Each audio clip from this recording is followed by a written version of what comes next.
Hey, real estate rock stars. This is Aaron Amuchastegui. You guys are in for a treat today because I was texting with my friend Sara a few days ago, and she was bragging on my friend Ernesto. And he said, hey, you know, that referral, that whole thing that we did out in California, Ernesto just sold that house for us. And she's like, such a small world, this crazy thing we have built. Hard to believe that like she met Ernesto at the mastermind years ago. And I said, hold that thought. Let's get on the podcast. Let's talk about this because I think all this relationship and friendships has been pretty surreal, but also it talks about real estate and how you do real estate and how real estate is the long game. So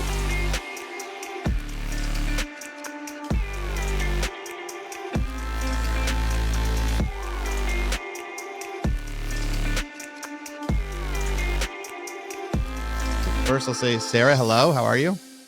Hey. Where are you calling in from today? You know I'm calling from Indiana. Indiana. How awesome. Sara's joining from Indiana. And up near, like where in Indiana? Like they're Indy 500 land, right? Fishers, Indiana. Fishers. What is Indianapolis. all right, I was gonna say, what is Fishers near? Indianapolis.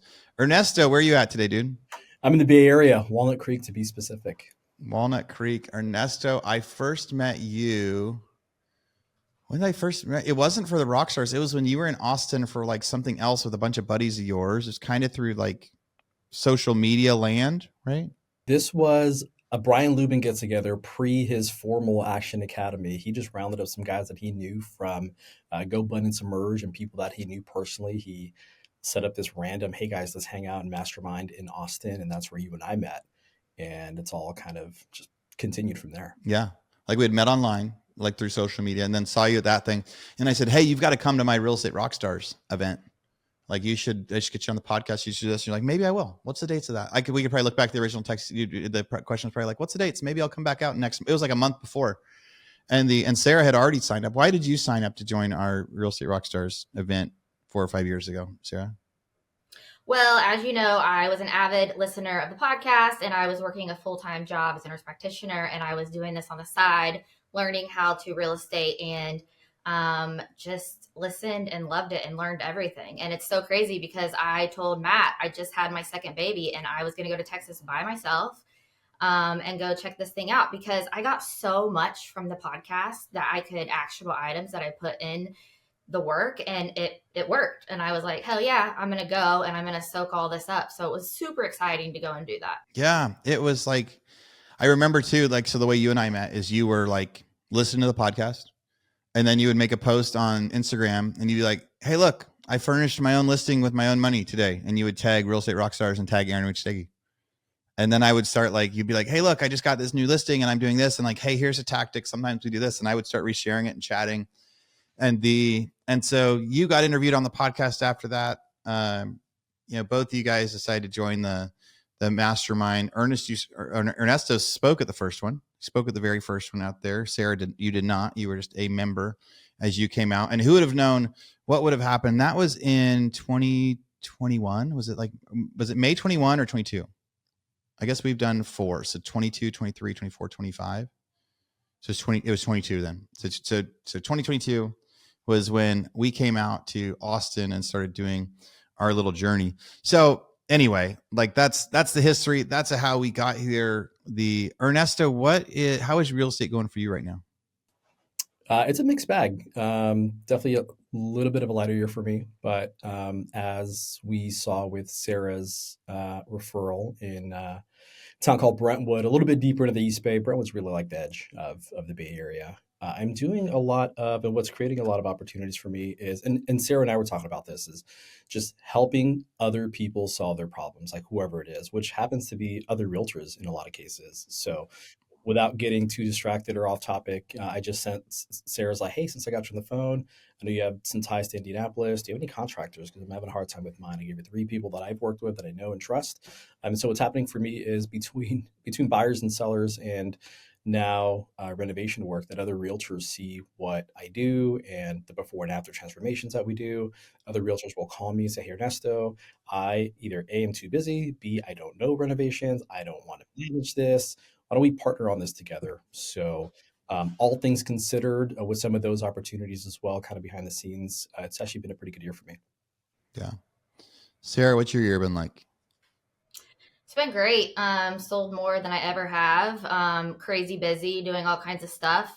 Some separate LLCs that we've started. Again, finding a problem and fixing that solution. But what's so crazy is I was thinking about this when we got off the phone, Ernesto. It's that, we have been together through these like 4 years. You missed 1 year because you got married. I just had a baby, then you had a baby. It's like we know everything about each other's lives and we really build these relationships. And, you being in California and me being here, and then still, my cousin, the situation that just came about is my cousin's, her mother passed, my husband's aunt, and she is kind of loosely into real estate. She's investing.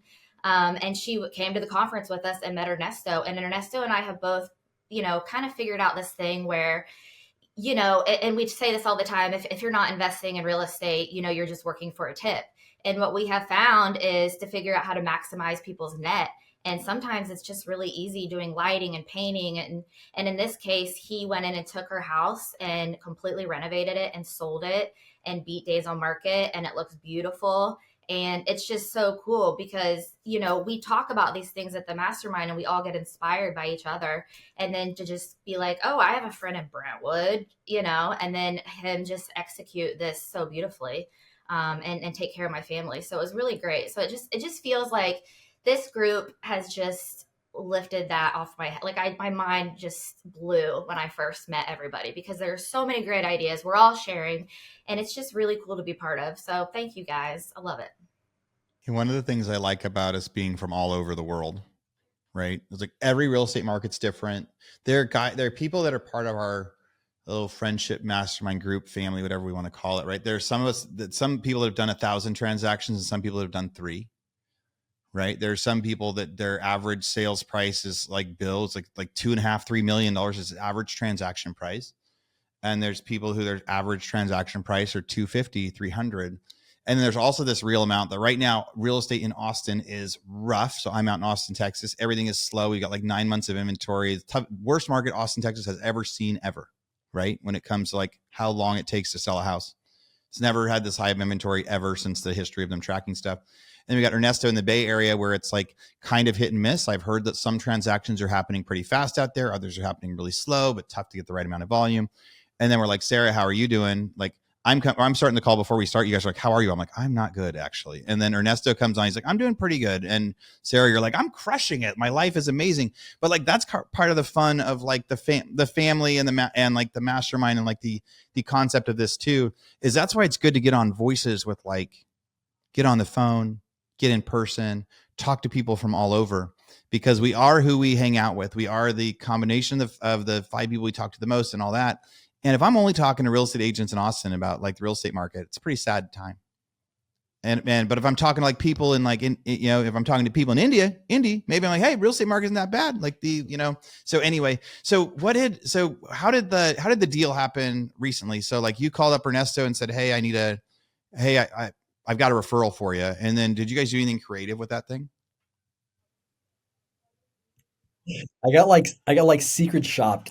Sara gave me no heads up. Kind of like this. I don't know what the questions are going to be. So I'm driving in my car one day, and it's about I don't know 3 weeks to a month before the Austin event, and this woman calls me, and I could tell just in the way that she speaks on the phone, I was like, wow, this woman's really smart. Coming to find she's sharp. So she's asking me questions. She's like, wait, who, like, I've heard about you. Who are you? Tell me what you do. And I, just gave her my spiel in the car. I was like, well, my name's Ernesto. I do, real estate in the Bay Area. I live in the East Bay. And, one of the other things that people call me for nowadays is they need someone who can help them from start to finish in terms of like decluttering homes, remodeling. That's like my thing. And she's like, okay, cool. Perfect. She's like, oh, by the way, Sara is my cousin. I'm like, oh, Sara from Indy. She's like, yeah. I'm like, oh, okay. So I got like secret shot. I hope that I pass with flying colors. And she's like, well, this all sounds good. I have a situation in Brentwood. We have a vacant home. It needs a lot of love. I need someone who's like really willing to roll their sleeves up. And then we met in Austin and just kind of, put a face to a name. And Oh yes, because she came this year. Yeah, she was at the event this year. But that was after you guys had the phone call. Yeah, so she called me. She called you before February this year. She called me first. I had no idea who she was, and then I got to meet her face to face.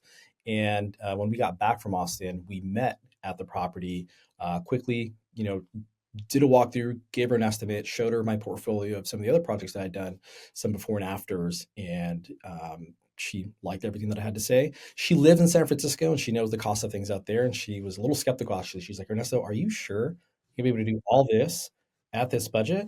I'm like, I do this all the time. I know that we can do it, and we did. And she was a fantastic client seller. There's a lot of people that I work with, and they're a little tight with the purse, and we didn't go over too much, but she like started adding things. She's like, "Oh, this is going really well. Can we do this and this and this?" And so we did, and made it look a little bit nicer, a little bit nicer. And in the end, I truly feel we did what I would call just the right amount of remodeling, not too much, not too little. It looked great. And back to Sarah's earlier comment, Brentwood. So when I first met her back in March, face to face, I ran my CMA, looked at comps, made some calls to the other listings in the neighborhood, and the range that I gave her, I said, look, I can't promise anything, but I think we'll land somewhere between 820 and 840. So that was back in March, and then we needed some time to declutter, do the rehab, etc. So when we came on market in mid-June or late June, I ran the data again in Brentwood, much like other parts of the country, and not every part of the Bay Area, but anyway, Brentwood had begun to kind of slow down, and days on market had gone above 30. And I looked at May and June, and we had seen a decline in price points of 4 and 5% for each of those months. So I was a little bit nervous, but we came on market, and traffic wasn't like ridiculously high to be transparent. But we had really good feedback from everybody that did visit. We had two great offers that ended up kind of competing with one another and bringing up the original offer price. I think the first offer that we got was like 785, and then they each kind of were competing back and forth, and we ended up at 820, closed on time, and both Kimberly and her sister Carrie were both really happy with the outcome. So overall, a really, really fun experience. And to think that all this happened because I decided to go to Austin once a year to this mastermind, it just reaffirms like the reason why I keep going. And, not to get sidetracked, but there's a lender that I've met 3 years ago, Seth, who lives also in the Bay Area.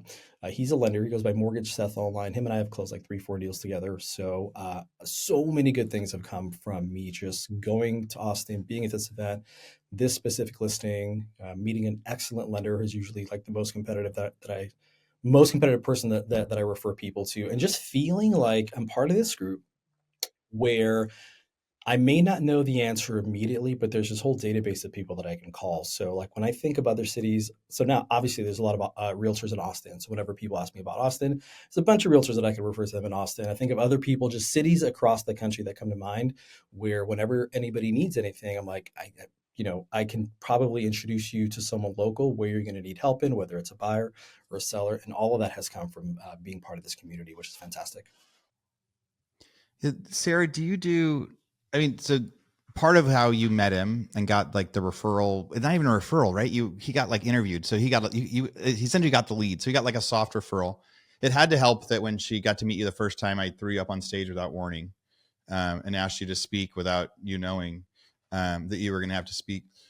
But let's talk about the actual like real estate agent stuff. Like, so the cool thing is like you guys have grown and you know a lot, but like the other side of that is the transaction that you just did, Ernesto, was like kind of like not unique in the sense that like when people usually inherit a house, they're like, hey, here's the challenge. Like the most of the time they don't have money to put into it, but like if you can, it's going to like increase that value. Sarah, you're doing similar stuff with your listings, right? Like right now, like what, like is some of the secret of selling is like, how do you take a house and like make it nicer either with like AI or by doing the reno and like trying to show people like, hey, even though like you could list it for $600,000 now, or we can do this and we can list it for 700, something like that. So what's interesting is our market has also slowed down, specifically in like the 400 to 600 range.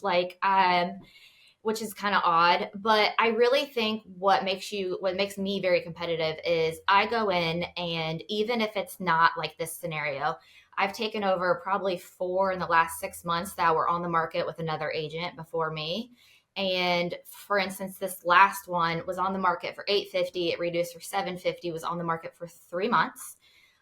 They got a flyer of mine, saw something online, I don't know. Went over there, met with them on a Saturday, and Sunday we got to work. So we took it off market, painted the entire house. I gave them an Amazon wish list, vision board, and changed out all the lighting, new sconces, new hardware in the kitchen, changed out like one bathroom vanity because it was outdated, changed out all the lightings and the mirrors in the bathroom, and then brought it back to market, raised it 50 grand, and we sold in a day. And that's crazy, right? Like, it's just because these houses aren't being, they're not being marketed correctly, and they're not doing them justice. So like, I really think like this house had an amazing pond view, and there was like, they didn't do any twilight shots. There's just so many things that you can do, and people see that, and everybody, and it's in my neighborhood, and I've sold a ton in my neighborhood, and it just keeps going because they're like, look, just do the work up front, get it done, and then you're not dealing with months on the market, all the anxiety of should we price reduce, what do you think, and dealing with these stressed out sellers. If I go in and put 30 hours in up front, we sell it and crush it, and then you leverage that for more business. So I've really had luck with that. I just think you have to be not scared to go in and do work, like, and most people won't. Yeah. Ernesto, what's been your secret to do renovations the whole thing? Like, how are you able to do it for cheap, for a good value, reliable, where you could even go tell Sarah's cousin ahead of time, here, this is how much I think it's going to cost, and then you still ended up being close to budget? Like, how did you develop that skill? Or if somebody today is like, they've just been a normal agent and they're like, I want to start doing that. Like, what's the roadmap? Like, what should they do first? How long should they expect them to take? Like, how'd you do that? What would they do? Like the Cliff Notes. Good question. I told myself I'd show up early today to take some notes because I kind of anticipated this question would come up, and hit a lot of traffic on the way over here. Got here on time, which is good. But with all that being said, I think I was 2 minutes late to the call, though. You had time. I think renovations and remodeling, like anything, it's a skill that you have to be willing to invest the time to learn. And for me, it happened on accident. Without getting too long-winded about my story, I actually was W-2, and became really unhappy as a in my career in W-2, and realized that at the end of the day, I'm probably never going to be a good employee for somebody else. It doesn't mean I don't like to work. I love to work. But I was looking for kind of a way out. That led me to Bigger Pockets. I think a lot of us have heard of Bigger Pockets. This is like pre-David Green Bigger Pockets a long time ago. And then, long story short, I ended up in Indianapolis. And just doing my research and running my own numbers and doing all sorts of analysis about demographics and the last recession and blah, blah, blah. I landed in Indianapolis. Thankfully, I met some guys locally at a meetup. And the first meetup I ever went to, I'm at a table, and these guys are like, hi, we live locally and we invest in Indianapolis. I was like, okay, this is awesome. So I started investing in Indianapolis. I had this vision of grandeur of like building this rental and fixing and flipping portfolio in Indianapolis, and it did not play out that way. What I did learn through that process is that I really, really liked the renovation phase. Like, I loved strategizing and executing and learning the numbers, bringing a home back to life, and kind of figuring out some numbers just to like a dollar per square foot perspective. So like flooring and paint and things like that. And it made it easier for me to analyze future deals that I kept doing in Indianapolis. So I'd say number one, you're gonna have to learn how this works. Now, does that mean you have to go and buy a property and rehab it yourself? No. I mean, you can shadow somebody else that's already doing it. There was a guy that I met locally who is in GoBundance. I don't know if you know him, Mario Mazamuto. Mario and I are like 15 minutes away. So, through the GoBundance community, I started reaching out to Mario, and, with him, it was, you have to be careful. And, when you're new, yes, there's a lot that you want to learn, but you have to be careful and not become what I call an ask hole. Like, just, people are busy, and that doesn't mean they don't want to help you. Mario's great. Or you're just constantly asking questions and taking their time. So, what I learned about Mario is that he liked the tequila just like me. So every time I'd go visit one of his job sites, I would gift him like a nice bottle of tequila. So it's not like he didn't want to see me. And then secondly, I would refer him work. So that's another way that you can do this. You can start building relationships with contractors. Hey, I want to learn about what you do. And the reason why I want to learn is because, yes, that there's something in it for me, but I also need a go-to contractor that I can send work to. So that is like a second leg of this. With that, tying it back locally, the more practice that you get, and really the more quotes that you get. So that's, I think, another actionable tip that I would give anybody. Take advantage of a vacant house. Take advantage of a vacant listing.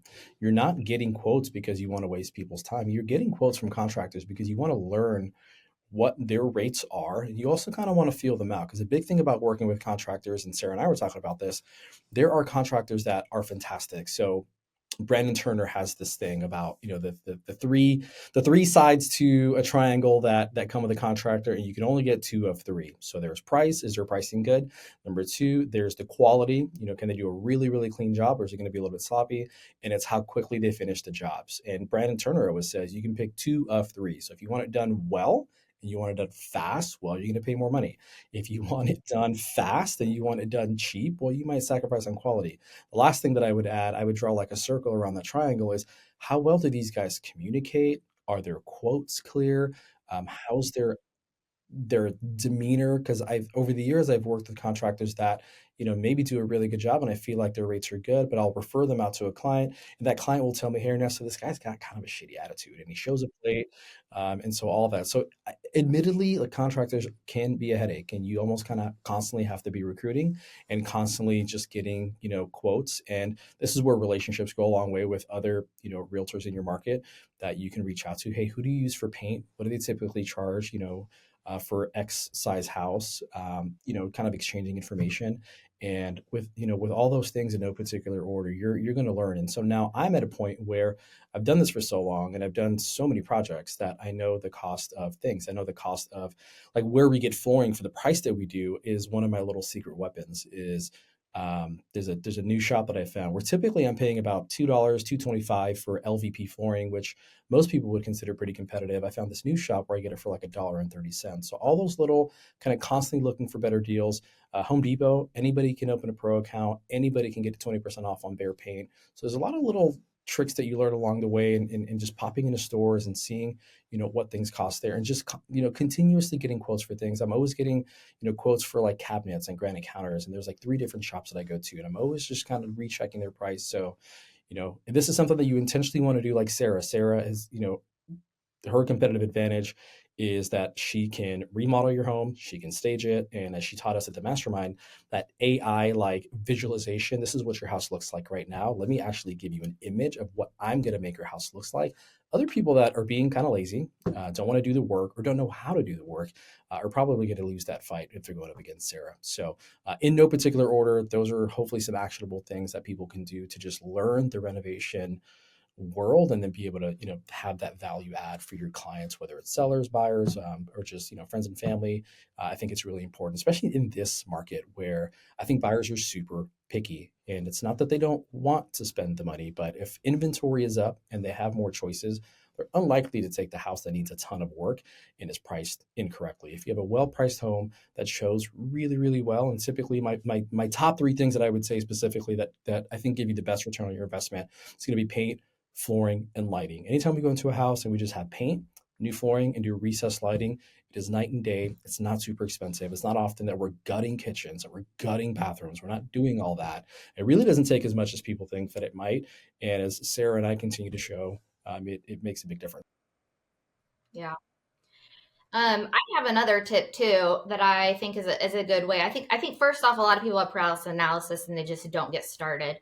A really easy way, especially for new agents, is when you get your inspection response back.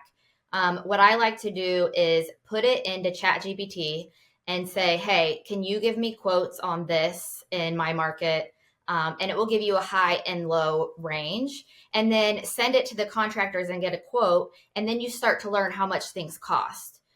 So it's just a really good idea because clients are going to ask you, especially when you're showing houses as a buyer's agent, how much do you think the flooring would cost in here? How much do you think the lighting would cost? And if you don't have a little bit of an idea, you just feel like you're kind of out of sorts, you just get off that mindset. So I think it's just a really easy, cheap way to start figuring out how much things cost.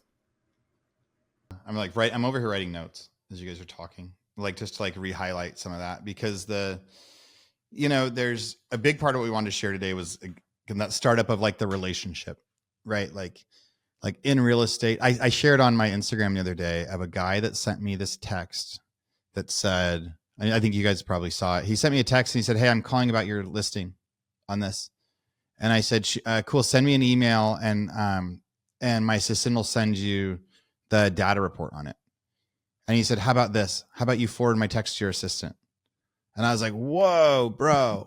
And I'm like, I'm in the hospital right now. Like I was in the hospital. And it was literally like, and from my phone, I couldn't actually do the email. Now, in fairness, I could have screenshotted, said send it to my assistant, but I don't think he put his email on it, or maybe he did. But regardless, it was like he was just being such a jerk for no reason. And it's like real estate and relationships is this long game thing.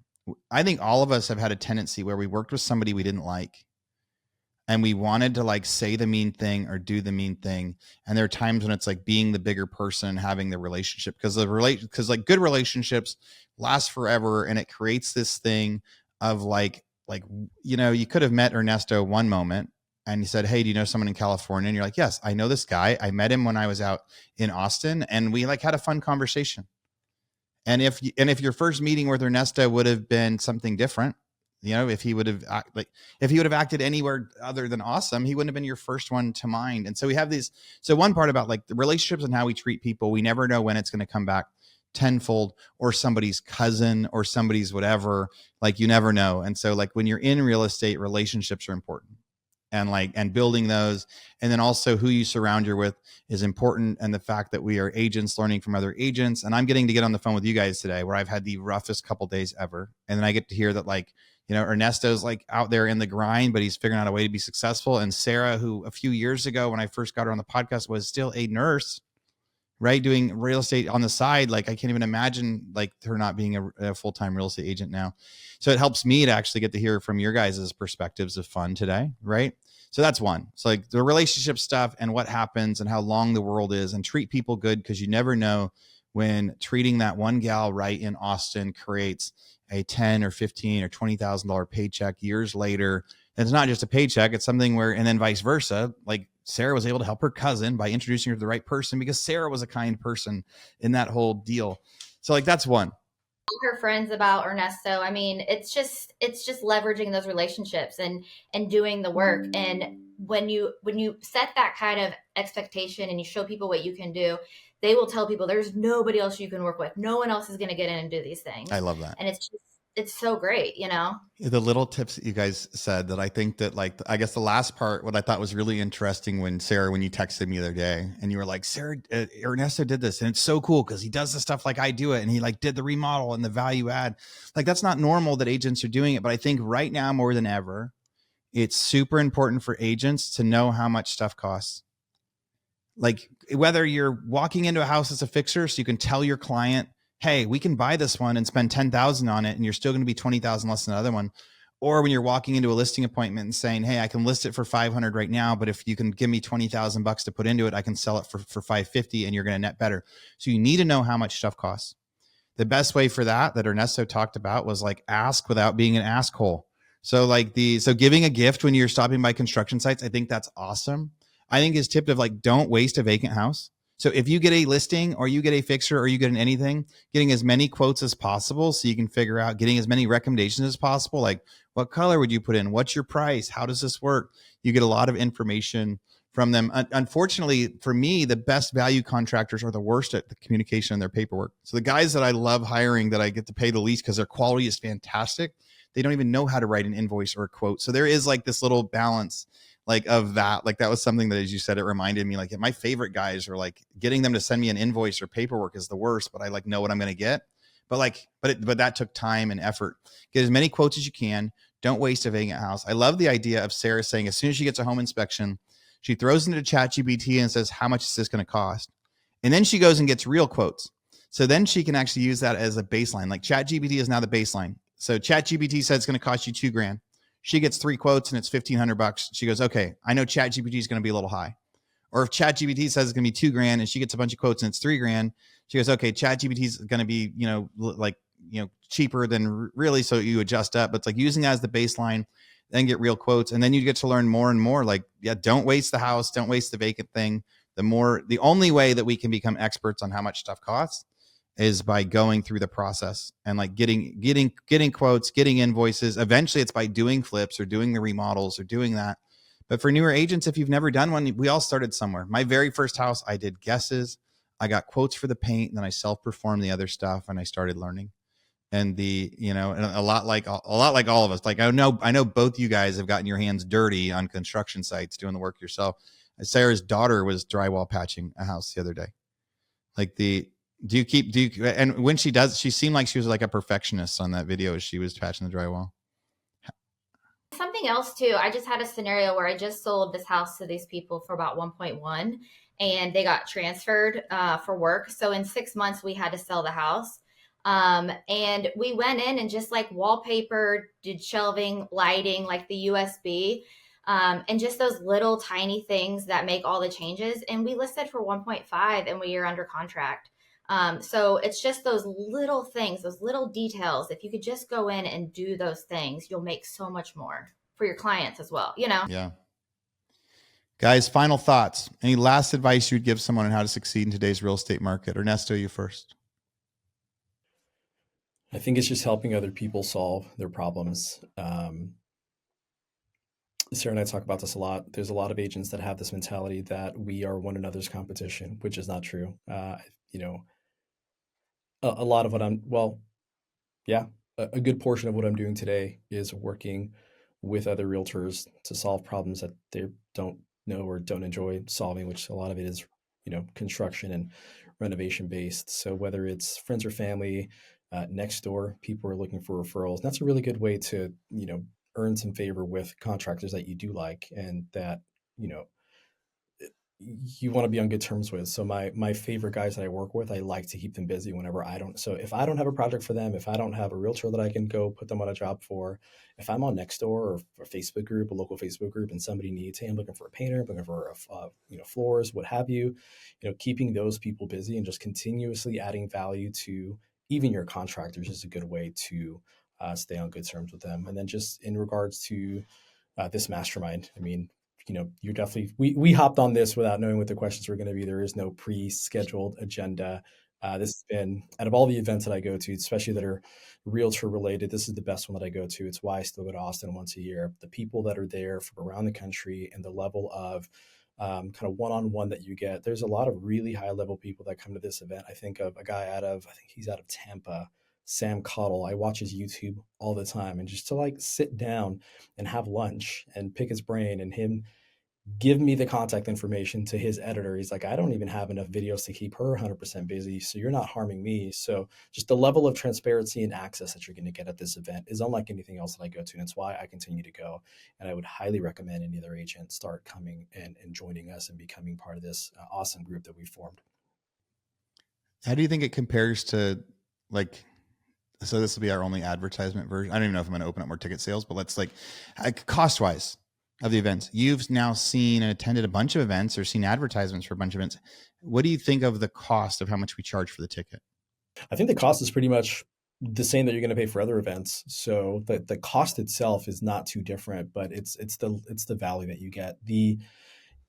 Frankly, some of the other events that I've been to, they're so large that they could have been like a Zoom or a webinar, and you're just in this room full of thousands of realtors, and you're watching these screens. The presenters are so far from you, and are you going to network with people in the halls on accident? Maybe, but here between the offsite of activities that we have the runs, we have the yoga, we have lunches together, we have dinners together. You're going to have meals with people that normally you would not be able to, and that cannot be matched at any other event that I can think of. And none of us really have anything to sell to one another. A lot of times these events have really successful people that are there to pitch their program or pitch this. Nobody's pitching anything. We're there because we want to be, and we're just giving and taking in this really natural way. And I really enjoy it. Again, that's why I keep going. Everybody's a rock star. Everybody shows up with just trying to give something. Even our speakers, we don't pay our speakers. Our speakers come out, 90% of our speakers are members. And then we get a couple big shots that are like buddies of mine that'll come in and do it for a favor because they believe in what we're doing. I think our ticket price is like a fraction of what normal masterminds are. And I do think we get more. Sarah, what's your final recommendation for how someone can succeed in today's real estate world? So I think it's just trying to figure out how are you, where and how are you the best version of yourself? Where do you shine? And I think one of the really cool things about this group is it's not always just real estate. It really is like homeostasis of your life. I mean, Aaron, you've pushed me to boundaries of Ironman and, all the training that goes into that. And just the things that I pick up, like coming back and getting up and journaling in the morning and really getting my mindset right. Because if I'm not taking care of my mental state and I'm not moving my body so my mind can slow down, then I am not going to be able to do what I'm doing. Like I have to do it's an equation. I have to do all these things to be my best version. And you can only give, I mean, you have to have all these things so you can give, because if you're running on empty and you're not filling up your cup, you're going to suck and people are going to see that. And, your energy is going to be low. So I think that that's a big takeaway, is just get into some good routines so you can be, your best version, whatever that looks like. And don't compare it to somebody else's best version, because we're all on these different journeys. And Aaron, you and I talk about this all the time. When I'm running so hot and busy and I let some of these things go, like I'm not my best version. And I'm like, I need to get back to that. And then it's just finding that balance, because then when you're doing all the things, you're like, man, I need more business. So it's just learning to be okay with it all, but take. Yeah. Like when we're training for Ironman, we do have time for less. Our business stuff does slack a little bit, but then when you're doing the other and you don't work out at all, there's those extremes. We live lives of extremes. Sarah, if someone wants to reach out to you, what's the best way they can find you? Talk to you more. Instagram at Sara Denig, or on Facebook, Sara Denig, and just reach out. And I'm happy to give anybody my phone number if you want to have a chat, kind of talk through some of this stuff. And I would say, like, don't be intimidated by these type of things. You have to get uncomfortable. It's the only way you're going to grow. And I think that it's just such a good community to help you achieve those goals. And it's Sara without an H. So it's Sara Denig. You find her on Instagram. Ernesto, how about you? Yeah, I would say Instagram as well. My handle is at Bay Area Homes by Nest, N-E-S-T. I'm sorry, N-E-S-T. That is probably the most reliable way for people to get a hold of me. Bay Area Homes by Nest. It's funny. So many of our group chats are actually on like Instagram. And then we like sometimes remember like, wait, I have their phone number, but it's like, which versions, what are they more likely to respond to? Like Instagram or right? Social media. So you've got Bay Area Nest. Is that what it is? Bay Area Homes by Nest, or Sara Denig. We've got me, Aaron Amuchastegui, at on Instagram. There's only one Aaron Amuchastegui. If you get to the AM in my last name, you will find me. Well, today, I wanted to share with you guys I wanted to celebrate my two of my favorite humans here, and just this friendship that they did, and like just what that little thing did, and this connection and the celebration they got to do this last week together. I thought it'd be cool if we got to share it with all of you guys. Sara was so stoked. Said, "Hey, Ernesto killed it. He did this thing for my cousin. It was great. It was such a special moment. We wanted to share that moment with all of you guys." Right now, we are sold out. Ticket sales are closed for next year's mastermind. But Ernesto and Sara were trying to talk me into opening it back up during this show before we came on for at least a few more. So here's what I'm going to say. If you want to join us in Austin, it is the time of our lives. It is a give back event that I don't make money on, but it is probably the most coolest thing that I get to be a part of, because I see lives get changed. Even my older brother came to the event last year. He heard a speaker and he has been on a health kick ever since. And it was from that show. And he's been doing 100 push-ups a day and posting like it's funny, the things that'll happen. We've got people that quit smoking because we've got people that do Ironman from it. People show up like, hey, can I do another real estate transaction? And their lives are absolutely changed. So I don't know if I'm going to open up ticket sales or not, but for you to find out, you got to go to realestaterockstarsmastermind.com. I'll have two options. There'll be a button to join the wait list, and we can see if we can get a wait list together for people to come on. Or if I get really excited about this show, I get people messaging me, and Sara and Ernesto twist my arm some more. Then when you go to realestaterockstarsmastermind.com, you will have an opportunity to buy a ticket. If you see that opportunity, buy it right away, because ticket sales right now are supposed to be closed. If I open it, it's just going to be for a limited time so we can do there. I don't like selling stuff. I like providing an awesome experience. So we try to cut off sales months in advance. You guys can join our private Facebook page, be part of our other communications, our Zoom calls and things like that, so we can get ready for the year instead of selling tickets. Again, realestaterockstarsmastermind.com. Come talk to any of us on Instagram. If you liked this podcast or you hated this podcast, go give us a review. Ernesto, Sara, thanks for joining us. Ciao. Real Estate Rockstars, thanks for listening.